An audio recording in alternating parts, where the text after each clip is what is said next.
If you've ever listened to commentators in the financial media, you've likely heard phrases that go a little something like this. Have you seen that stock's price? It's way overvalued. This stock is clearly undervalued at $20 per share. This stock will approach fair value in the coming months. Is there anything of value to all this talk about value? Absolutely. Let's put it into plain language. First off, when investors talk about a stock's value, they're referring to an approach called valuation. Valuation is a process that helps investors calculate what a company is worth today and in the future by examining its financial statements. And as a result, they can estimate a fair price for each share. If the stock's current price is below the valuation price, then it might be a good time to buy and a bad time to sell. But if the stock's current price is above the valuation, then it might be a good time to sell and a bad time to buy. Sounds easy, right? Well, in theory, sure. Unfortunately, though, there isn't one magic formula that can always determine a company's fair value. Instead, there are many different methods to use depending on the characteristics of each company and the industry in which it operates.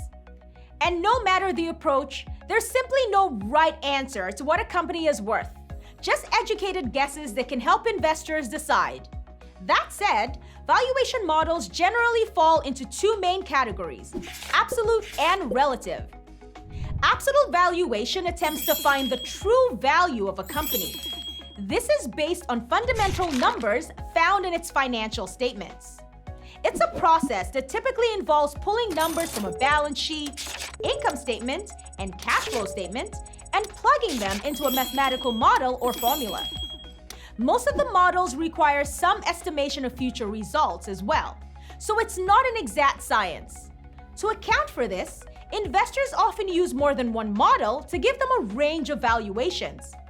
However, absolute valuations may not be ideal for growth companies or startups. This is because they usually haven't been in business very long, meaning they might lack a history of financial data to reference. That's where relative valuation can be used instead. Relative valuation focuses on how a company's financial health compares to similar companies and industry peers.